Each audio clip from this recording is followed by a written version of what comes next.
right. Well, good morning, good afternoon, good evening, everyone, and welcome to the world's most exciting classroom. My name is Joe Grabowski, and I'll be your host for today. This is a special one for a whole variety of reasons. This is our 87th world's most exciting classroom, geared towards classrooms in Canada, the US, the UK, and anywhere else who wants to tune in. We've done about 23, 24 events for classrooms in other parts of the world, like Australia and New Zealand, but this is definitely the longest running part of our program, the DARWIN200 and the world's most exciting classroom. This will be one of our final live events for a few reasons. Today, to the classrooms in Canada and the US who are joining us, it is very likely your last day of school. So thank you so much for joining us on your final day for one last event. We'll have maybe one or two more world's most exciting classrooms, but we are very close to the end of our journey. Let me share the screen really quickly here. Let you see the map, and you can see exactly what I'm talking about. So that should be up on your screen now. If you ever want to visit this map, darwin200.com, you can check it out there. We are on our last stop of this incredible journey following Darwin's Voyage of the Beagle on board the Oosterschelde. You can see back in August 2023, we left Plymouth. And if we back out even more, we have been sailing all around this incredible planet. And here we are in the Azores. This is our final stop. I believe our last group of Darwin leaders will come on board the ship next week. And then it is off to Falmouth, where we'll be arriving mid-July. And hopefully we'll be able to do maybe a cool live stream from the ship, either in Falmouth or maybe in London. So that is where we are right now. And the crew is on board, or not on board, but they are on land on the island of Terceira. And we haven't been able to catch up with them for a few weeks because our Starlink units are toast. We lost one just as we left Cape Town, and the second one went just as we were approaching St. Helena. So I'm really excited to have this chance to catch up. Let's get that going right now, and let's bring in a familiar face in Josh from backstage. Hey, Josh, how you doing? Hello, I'm good. How are you guys? Good. Great to have you with us. And then we've got Mariana, who we've talked about a few times, our Explorers Club researcher. How are you doing, Mariana? All right. So we didn't hear you very well, but we're going to get Josh to exchange the headset with you when it's time to learn a little bit more. But Josh, let's get started. Last time we saw each other was Cape Town. Last time we had you on the ship was Cape Town as well. Since then, St. Helena, Ascension, two incredible spots. Can you tell us a bit about your time in both those islands? Yeah, really, really nice places. Very, very strange places, in a good way, very different to a lot of places we've been already. St. Helena, very, very quiet little island. Jamestown is a really small town with only a handful of sort of restaurants and one pub, which we managed to find. But a beautiful island, an incredible range of landscapes. Sort of around the outside of the island, it's very, very brown, volcanic rock, and then you almost cross a ridge into the center of the island, and it looks like the English countryside. It's green and lush, really, really nice. And yeah, we picked up three St. Helenian Darwin leaders from there, and then sailed with them and Stuart to Ascension. And Ascension, again, really amazing, very peculiar place. It's mostly a military base. So we had to pull a load of strings and jump through a load of hoops to even be allowed to go there. But I'm really, really happy that we did end up going there. We saw some great stuff. We saw they've got a huge, huge nesting green turtle population there. And we were lucky enough to go out at night and see an adult turtle laying eggs in the nest. And then we went first thing in the morning and we saw some turtles hatching from under the sand and making their way to the ocean. Some much more successfully than others. But yeah, they're really, really, really cool places that I never thought I'd get to see. And yeah, I didn't know what to expect, but I was really pleasantly surprised by both of them. Yeah, a couple of weeks ago, Josh, we had Stu join us from Ascension right the day after maybe the ship had left. And we shared some of those sea turtle videos. And just absolutely incredible, from the laying of the eggs in the nest to the hatching to that gauntlet of frigate birds that they have to run. That the footage is just amazing of, this little trail of sea turtles and pick pick, Yeah. and then those lucky few make it to the water. But we talk to students about that. I mean, that's nature, and those frigate birds have to feed their young, and Yeah. And what a lot of people don't understand is the turtle numbers on Ascension are doing great, whereas the Ascension frigate bird numbers are actually declining. So if anything, we need to encourage the frigate birds to eat more turtles so that they can be more successful. all right. Well, we'll pitch that to classrooms and see what they think. Yeah. Okay. Well, you sent me, because you're obviously in Azores now. You're in Terceira, which is a beautiful island. I was lucky enough to visit a couple years ago. Let's take a look at this little clip of the arrival to Terceira. Let's see, where did I put it? There it is. Here we go.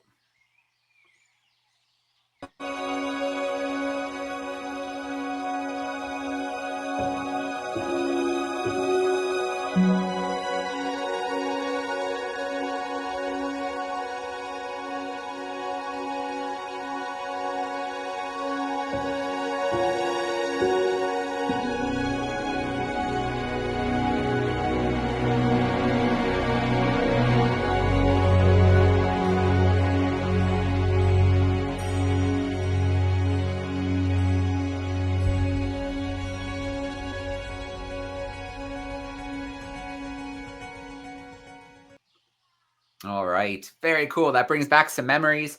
Along that rock wall, I did a lot of diving. There's a group of 2 islands kind of further out where there's some good diving. And I know you guys are going to go on the weekend. You are going to see so many octopus. There are. Awesome. It is an octopus-rich environment. They tried to steal my GoPro on numerous occasions. Oh, wow. I think you're going to have some fun doing some diving. Great. It's beautiful. That sounds really good. Yeah, very cool. Josh, why don't we pass the mic to Mariana for a couple minutes? We'd love to talk to her for a minute. Yeah, we'll do. Hi, can you guys hear me? There we go, Mariana. We've got you now. Yeah. Okay, perfect.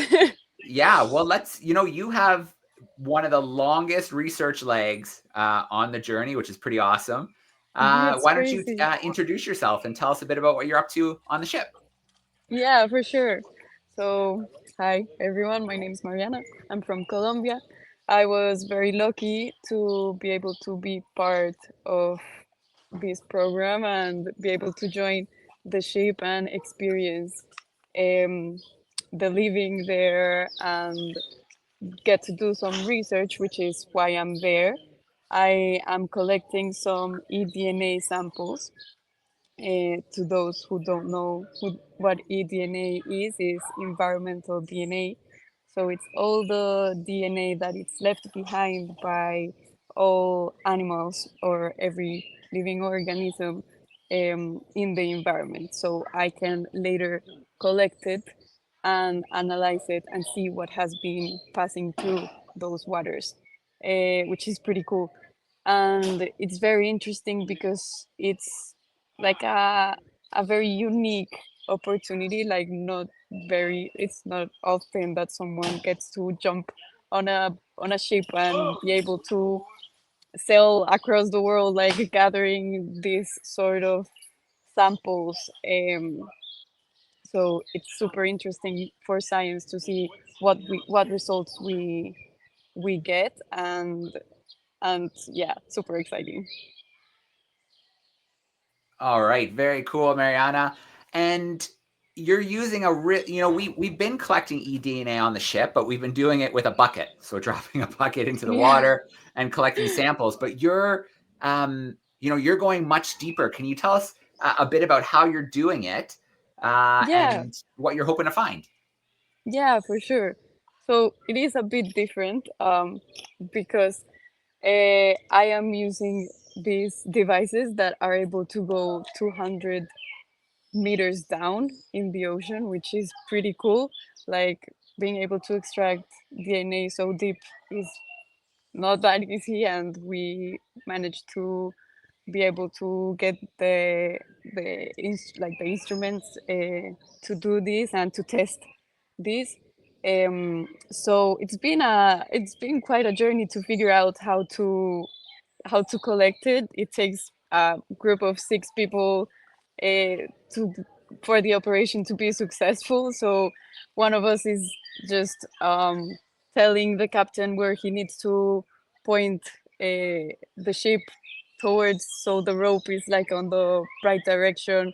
Then, so I'm gonna go backwards a little bit. Like the pufferfish is just like hanging a little bit out on a dovet, um, and it's tied to a rope. So the rope just goes down by the by the side of the boat, and it needs to be as straight as possible. So that person is in charge of telling the captain how straight is the rope, if he needs to reverse, go forward. um, Another person then later, to get it out, we need 5 people, because one needs to pull, the other one needs to coil the rope, the other one needs to twist the roll where we are where we are coiling the rope. It's like a bunch of stuff happening, and getting out the instrument, which is called a pufferfish, getting the sample. So it's a lot going on, and it requires a lot of hands for it to happen successfully, which I am very glad I've gotten all the help on board that I've needed. Yeah, I think, Mariana, it was your first time using that puffer fish, that pump in the field. So did you know kind of what to expect, or has this whole thing just been an adventure trying to figure out how to get those samples from so deep?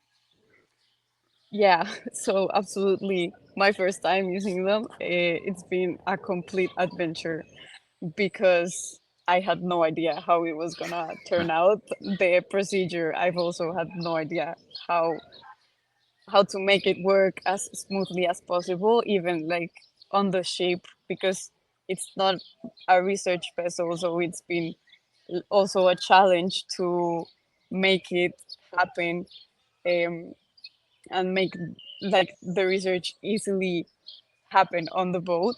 Yeah. So it's been a challenge for sure. Like on the first leg from Cape Town to Saint Helena, it was the samples were it was hard. Like it has been improvements. Like the first samples, we just threw the pufferfish with the rope on the side, and somehow with a rubber mat tried for the rope not to like rub off the paint of the boat. And then we were coiling up, we were not even coiling the rope up, because it's a lot of rope. Imagine 200 meters of rope. We Yeah. were just putting it in a bag, but then that's a lot of rope getting tangled. So it has evolved, and then we've come with the solution of using the davit, so the rope is like pushed out of the ship, and then we've got a coiler, so the rope is now nicely coiled. It's like evolved so nicely. Well, it's a great crew on board the ship of the Oosterschelde, so I'm thrilled they've been able to help out. The places you've been able to visit, from Cape Town to St. Helena to Ascension to the Azores, I know work like this hasn't been done before, so it's very exciting that we're able to collect this science. And yeah, it must be fun for you to have this experience too. I'm sure it's unlike Yeah. anything you've ever done. Yeah, totally, completely. And it's very exciting as well. Like, not only because of the science, but also being able to see these places. It's amazing. All right. Well, before we let you guys go, I'm just going to check the chat. If you are tuning in from a classroom and you have any questions for Josh or Mariana about the Darwin 200, about kind of the time sailing, Cape Town Ascension, or St. Helena Ascension, now the Azores, or any questions about the science, we'll take a minute or two to see if there's any questions. Then we're going to jump to our next guest, who's waiting for us in Africa, in Zambia. So we're excited for that. So while we wait to see if a question or two comes in, Mariana, what's the next few days look like? What are you guys up to for the next few days? We are exploring Terceira, and then we will be going out to Fayal, our last island in the Azores. And then hopefully I will get to do some more sampling there in Fayal. All right, fingers crossed. We have a couple ideas Yeah. to make that happen, so I hope it all works out. Thank you. And then Josh, I guess Josh is right on until the UK, so hopefully I'll see you in Falmouth and then London. Oh, I think she passed you the wrong one. It doesn't have the mic. Oh. There we go. I was just saying, Josh, we'll see you probably in Falmouth and maybe London as well. All right, excellent. Well, I think at this stage, we'll let the two of you go. I'm sure it looks like a beautiful sunny day. I'm sure you have lots to get up to. Have fun with your diving and keep me in the loop. I'd love to know how the last bit of research goes if you're able to get those samples. Yeah, for sure. All right. Awesome. Great. Thanks a lot, Joe. Thanks, Josh. You, Thanks, Joe. Mariana. Great to have you both Bye. with Yeah. us. See ya. Okay, very cool. It's been a few weeks since we've been able to have that live connection. It was hard because almost 2 years of the journey, we could connect with the ship whenever we wanted. The only kind of limitation sometimes was if we were on the other side of the planet, they'd be asleep. So we'd have them join us live with classrooms in Australia or New Zealand or Indonesia, places like that. So it is nice to have that reconnection before they set sail on the last leg of the journey, which should relatively short, maybe 2 weeks tops. And then mid-July, they will be back in Falmouth, where Darwin finished his voyage of the Beagle, his 5-year journey, a journey that we're doing in 2 years for multiple reasons, time and technology and things like that. We can do it just a little bit faster. Okay, so as mentioned, we are going to get to a guest speaker out in the field. This is pretty much my favorite thing about the world's most exciting classroom is we do have the ship connections, but every week we try to go somewhere in the field, somewhere in the world. And today we're going to spend a little time with my friend Joe Cutler. He's leading a river expedition on the relatively unexplored Kabompo River in Zambia. So he's out in the field. He's joined us a few times from the field, once at the start of the expedition. Last week, he joined us again for an update on what they've been up to, the biodiversity they've seen, how the river has been. And today we're going to have another one of those catch-ups. So Joe's an ichthyologist, a freshwater ecologist, and an African river explorer. He's a National Geographic explorer as well. He studied volcanic lakes in Cameroon. He's done massive mega transect of Gabon's Ogooue River, which is one of Africa's last wild rivers. And now he is getting out into the field with the Wilderness Project and surveying amazing rivers in places like Zambezi, the Congo, Angola. Pretty darn cool. So let's get Joe from backstage with us. Hey, Joe, how you doing? Hey, Joe. I'm doing great. It's great to join you. Yeah, it's great to have you with us again. It looks like sunset. The sun might be starting to go down there, so I imagine you're set up for camp and ready for a night. Exactly. So you can see the camp here behind me. I've got my tent tucked a little ways off in the bush. And we had a good day on the river. We paddled 40 kilometers and passed the town of Kabompo. So the town that carries the river's name. And it was pretty busy. A lot of human activity on the river. And we're actually getting pretty close to the Zambia now. So within the next week, we will complete this transect. It'll be a first source to confluence transect of the Kabompo River, and a massive contribution to the scientific understanding of the system. So even though we're a little tired, 3 weeks in the bush will wear on you. We're all feeling good and excited to kind of wrap it all up. Awesome, Joe. I've got a bunch of pictures that you shared in the WhatsApp group, so we're going to pop up some of those photos. I don't think they're in any, I tried to put them in some semblance of an order, so we might be jumping around a little bit. So why don't we just get into some of those and we can talk a little bit about what the next week might hold. Sounds great. All right, perfect. I am going to share my screen and I'm going to pick our window and we're going to get a look at the river here. So it looks like a little bit of rapids here in your canoes. Whew. Yeah, we've had some rapids. Even today we had some unexpected rapids that were much more significant than we thought. And as we were approaching them, you could just hear the water roaring ahead. And thankfully, we stopped just at the right time so we could pull our canoes to the left bank and walk down alongside the rocks and figure out that it wasn't safe to paddle. And we were able to rope our boats down safely through the hairiest part of the rapid and relaunch downstream. from here on out, it looks like we're going to have pretty smooth sailing. But we've had a lot of big rapids on this trip, and navigating them in canoes with expensive research equipment is always a bit nerve-wracking. So thankfully, we've only had one capsize on this trip and no major equipment lost. I hope it wasn't hippo related, because I know when you were in Angola, you guys had quite the hippo encounter. Yeah, actually, we had a pretty intense hippo encounter this week as well. We were paddling down toward the confluence with the West Lunga River and the Kabompo, and as we're approaching, we hear this motorboat zipping up the river, and they shout at us, "There's an aggressive group of hippos downstream. They've just hit 2 canoes." And so, here we are. We've got to paddle past these hippos, and that's one of our intensive research sites. So as we're approaching, the heads of the hippos start popping up in the middle of the river. It turned out to be a pod of 8 hippos, and they weren't going anywhere. So we were lucky to be able to kind of skirt our way around those hippos and get past them safely. And every time you get past a pod of hippos safely, you feel good.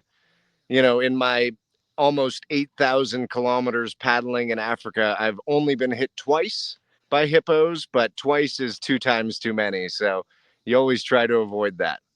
Yeah, I've got a drone shot up now of the hippo, one hippo putting its head up out of the water, and you can see how they can disappear so easily in that green, murky water. Exactly. And oftentimes you don't know where they are until you are right on top of them. And that's what happened to us in Angola.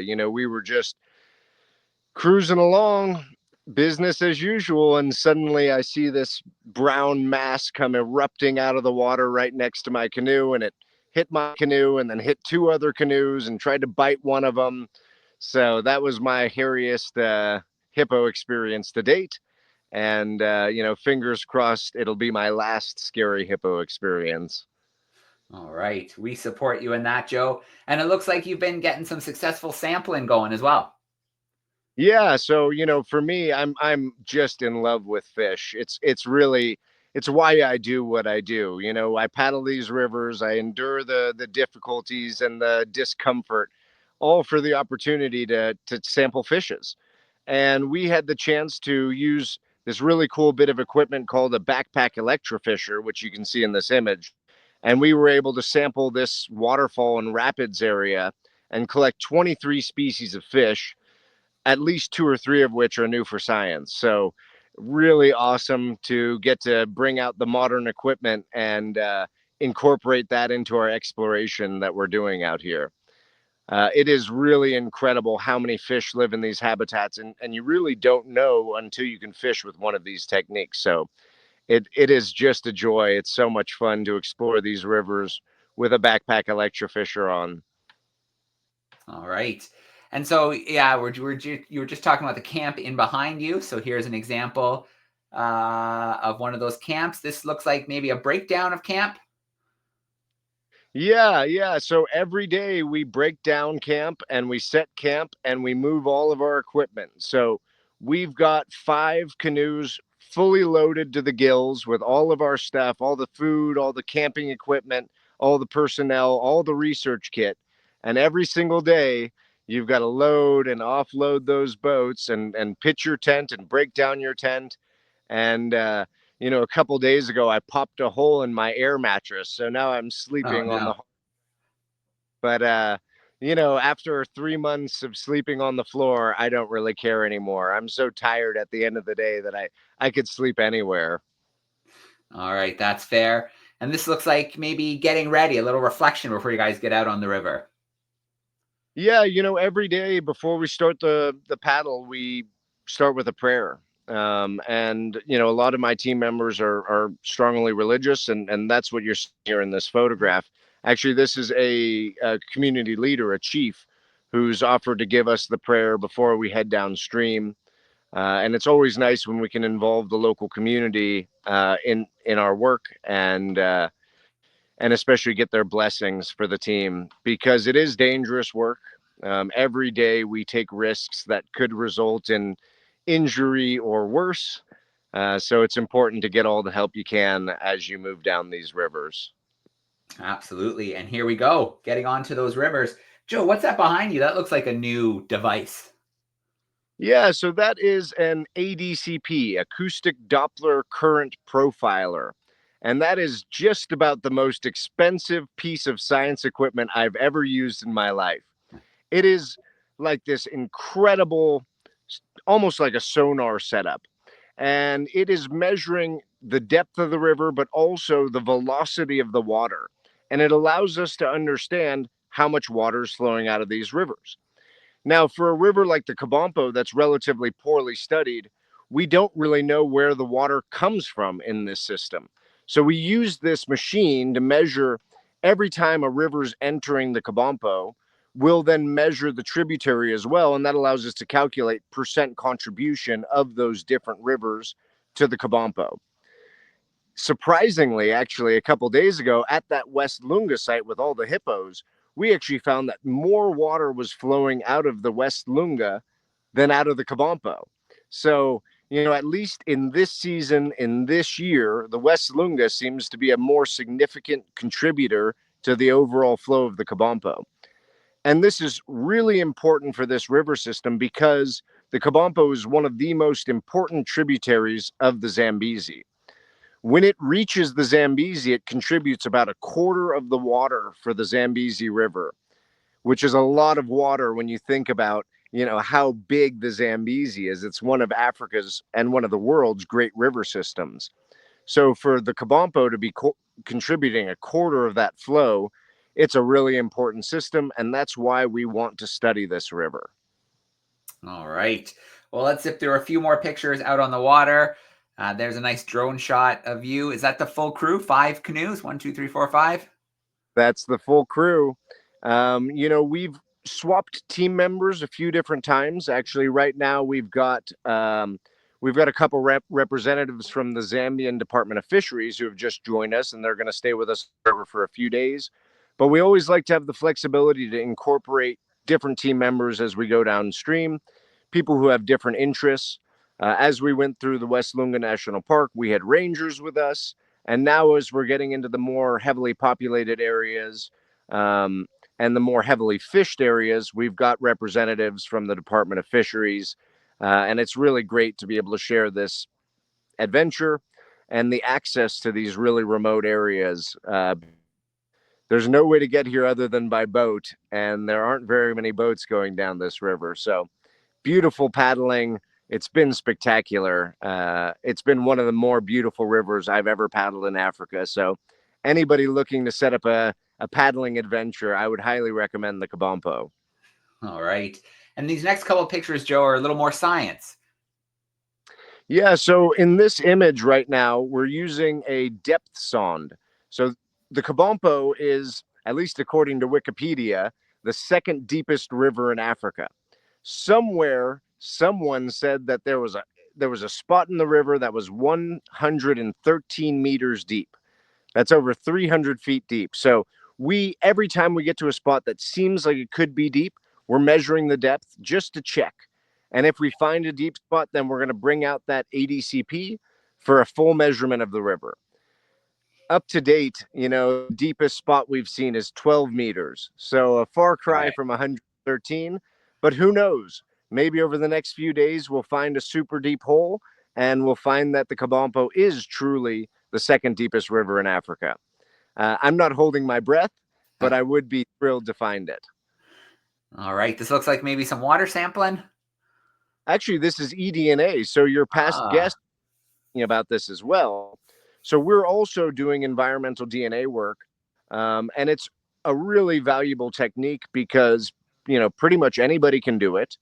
And it is comprehensive. Everything living in the river, everything interacting with the river is shedding DNA. And so we're filtering water samples through a very fine filter. And that allows us to look at the biodiversity of the river. And we are complementing our environmental DNA sampling with our fish sampling so that we can build a reference library so that anyone else who's studying these river systems, they don't need to catch fish anymore. They can simply see the eDNA of the river and know what's living there. So we're setting a really important baseline that can be used by future scientists to monitor these rivers and assess the diversity and the river health. So eDNA is not the most enjoyable data collection, but it might be the most powerful. All right. And then, of course, you're catching some good wildlife. This looks like a pretty cool snake. Yeah, that's a puff adder. So it's Ah. a cool snake and also a pretty venomous snake. And there's kind of a funny story about this one. You know, we've got our 5 boats and we've got a couple people with cameras. And, you know, the guy who took this shot was upstream of the snake. The other photographer was right next to the snake, and the snake swam right up beside his boat and then coiled as if it was ready to strike. And everybody in that canoe is tilting to the side, hoping that they don't get bit by this puff adder. I mean, that would be a, you know, potentially fatal snake bite. And to have them swimming across the river at your boat is a bit nerve-wracking. So we all had a good laugh after we got away from that snake safely. So, Joe, there's a question in the chat about interactions, you know, with the local population, and I think this picture might be maybe a fisherman or someone in their little canoe. So, how's that been going? You know, it's been interesting. Most of the Kabompo is very sparsely populated. You know, the first 2 weeks of our expedition, we saw almost no one on the river, and that's in part because there's a lot of rapids and the big national park. After we've left the national park, it's become a lot more populated. And so we've had the chance to stay in some villages and interact with local chiefs and traditional leaders. Generally, I can't rave enough about the warmth and hospitality of our Zambian colleagues. We can show up as strangers in the community and be welcomed as though we are long lost family. We have had nothing but warm welcomes and encouragement and support from our community members. And for me, it's always one of the best parts of the expeditions is getting the chance to meet with and learn from local fishermen and community leaders. And so, you know, a guy like this who's been fishing the Kabompo River his whole life, he knows more about that river and about the fish in that river than I ever will. I might be a PhD ichthyologist with a lot of experience on African rivers, but a local fisherman knows that system perfectly. Take the time to discuss and ask as many questions as I can, because there's always more to learn as you go down these river systems. Okay. And so we can't leave off these photos without getting into some fish. So I have a couple of fish photos to end us off here. Yeah. Thank you, Joe. You know I love the fish. So these are this is one of the fish that we caught in those rapids that we were electrofishing. And it is a type of catfish. It's in the aquarium trade, it's called an upside down catfish or a cuckoo catfish. And they are synodontis. And you can see those branched mandibular barbels that it's got. That is one of the characteristics that's really unique about these fish. They also have really crazy spines that are venomous and serrated. So if you poke one, or if you are poked by one of these fish, it can really be painful. And the diversity of these synodontis catfish in the upper Zambezi is really incredible. And it's probably a lot more than we know. So I'm assuming that over the next decade or so, there are going to be a lot of new species described from the collections we're making and from the collections other people are making. But they are really spectacular fishes, very cool fish. They make this funny sound. They go, whack, whack, whack, whack, whack, whack, whack. And they're not making that sound with their mouth or their vocal cords. They're actually grinding the spines in their sockets. And that's how they make the sound, which gives them one of their other names, which is the squeaker catfishes. Okay. And then this looks like maybe some collection of samples for DNA, maybe? Exactly. So this is me collecting a fin clip from another species of catfish, a butter catfish. And these ones actually have terrible venom. When you get stung by one of these things, it feels like a bee sting.